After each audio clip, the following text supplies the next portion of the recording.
Você vai ouvir agora FBI Novelas Americanas. Os personagens desta novela são fictícios. Qualquer semelhança com a realidade será mera coincidência. Homicídio por Acaso, de M. Savdrovich. Capítulo 1.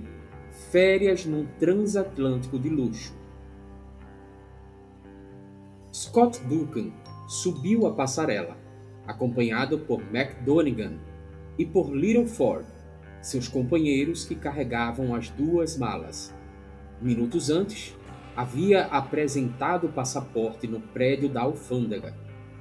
Estava tudo em ordem, e ele embarcava no United States para desfrutar uma viagem à Europa. O navio deveria zarpar às 11h30 rumo a Cherbourg, onde chegaria 4 dias depois.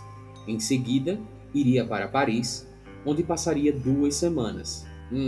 Camarote U-23, Convés Superior, informou o oficial ajudante depois de examinar a passagem. George, leve esses senhores à cabine U-23, e se precisarem de qualquer coisa, estarei no escritório superior. Scott agradeceu e seguiu o camareiro em companhia dos dois amigos. Minutos depois estavam no camarote.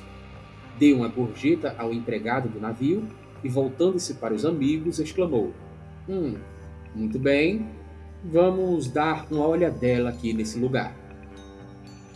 O camarote era espaçoso, com 2 beliches ao fundo e 2 à direita. Possuía 2 armários e uma cômoda cheia de gavetas. Lavatórios gêmeos, com água quente e fria, completavam a comodidade. "O que é isso?" perguntou Littleford. "Champanhe? Vamos ver o que diz o cartão." "Saudações, Scott. Venha ver-me assim que puder. Assinado McDougall." "Quem é?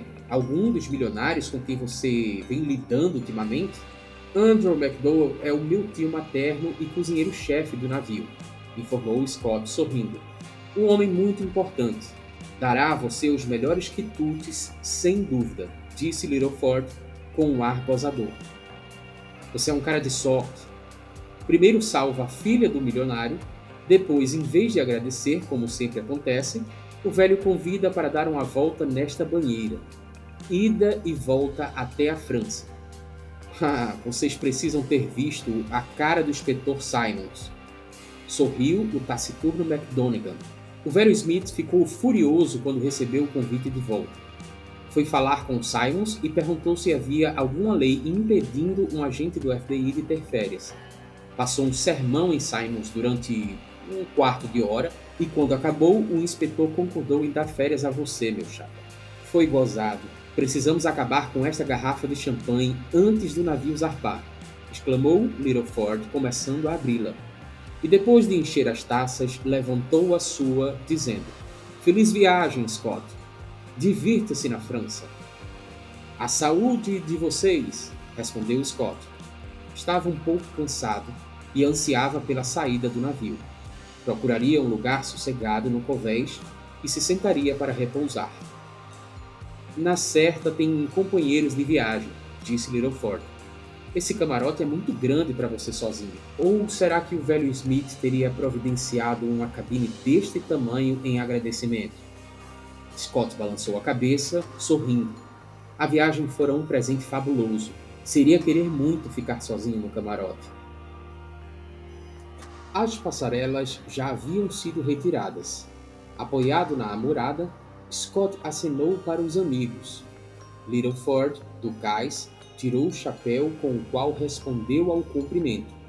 Os rebocadores começaram sua tarefa e Scott sentiu a vibração das turbinas movimentando o United States. O navio afastou-se vagarosamente e os passageiros acenaram para os amigos e parentes que ficaram no cais. Chegando ao meio da baía, desligou-se dos rebocadores e, sob a potência total das turbinas, deslizou para o alto mar, ganhando velocidade. Scott continuou no mesmo lugar. Queria saborear a paisagem imponente de Manhattan, eriçada de arranha-céus. Passaram pela ilha onde se erguia a Estátua da Liberdade. Aquele braço levantado sustentando uma tocha significava uma despedida para quem partia e votos de boas-vindas para quem chegava. Passaram depois pelo navio farol Ambrose, que marcava a passagem para o Mar Alto. À direita ficava Sandy Hook, e a partir dali estavam no Atlântico Norte. Scott abandonou o convés e dirigiu-se ao camarote. Lá chegando, verificou que não havia outro passageiro além dele. Tirou o fone do gancho e pediu que o pusessem em comunicação com a cozinha. Pouco depois falava com Andrew McDougall, seu tio e chefe dos cozinheiros. O parente de Scott disse: Veja, meu querido, tenho pouco tempo livre, mas gostaria de falar com você. Façamos o seguinte: em vez de ir ao salão de refeições, venha almoçar comigo, aqui. Isso representa um adiantamento de meia hora para você. Apesar de não estar com muito apetite, achou boa a ideia. Saiu do camarote, atravessou o convés superior e dirigiu-se ao elevador. Seguindo as indicações de uma camareira, encontrou a cozinha e viu-se cercado por uma infinidade de homens de avental e gorro branco, preparando comidas americanas e internacionais. O velho McDougall, aproximando-se do sobrinho e com braços abertos, disse: Não pude descer a terra nessa viagem, mas falei com sua mãe pelo telefone. Prometi ir visitá-la na próxima vez. Venha, sente-se aqui e me conte como estão as coisas. Bem, tio Andrew, sorriu Scott. Tive muita sorte em meus primeiros trabalhos. Não há razão para acreditar que a sorte acabe. Eu sempre disse, rapaz, você é um rapaz inteligente.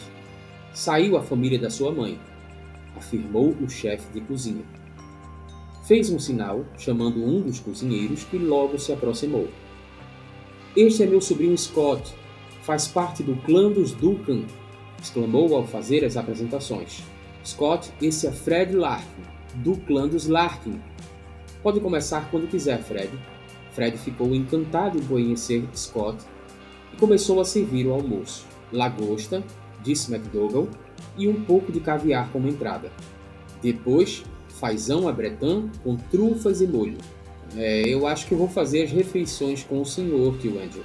Com esse cardápio? Meu filho, nada é suficiente para o McDougall e seus convidados. Scott começou a comer, observando o tio.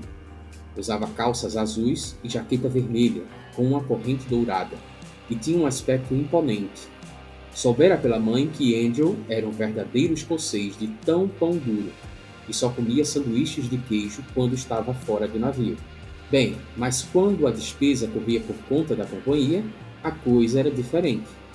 O almoço foi excelente e o tio interessou-se muito pela vida dos G-Men, lembrando que tanto os McDougall quanto os Duncan eram homens habituados à luta.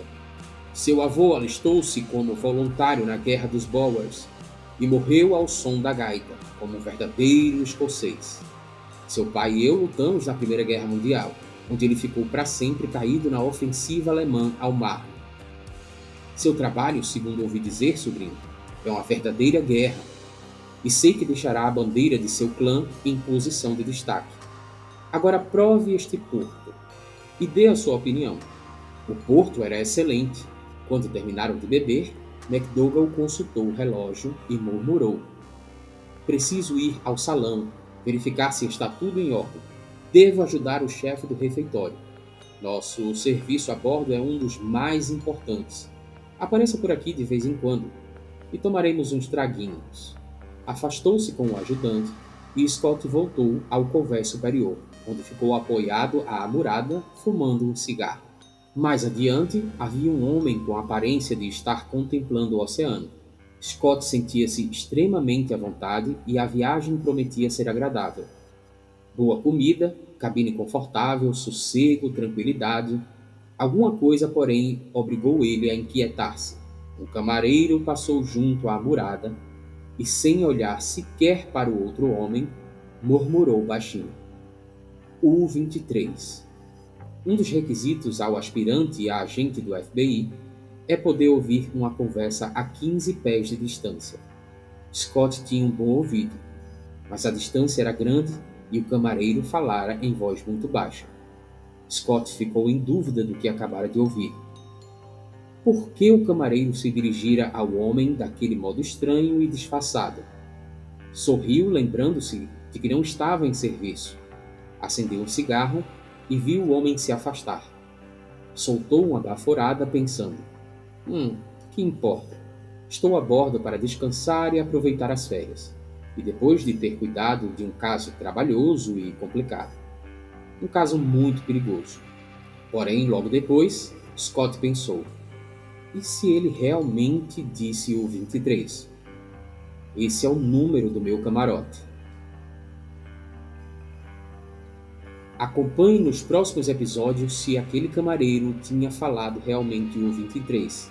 Será que Scott teria ouvido de forma correta? Por que o camarote U23 foi citado daquela forma bem baixa e de maneira muito estranha? Será que alguma coisa estaria para acontecer no camarote de Scott? É isso que você vai acompanhar nos próximos episódios.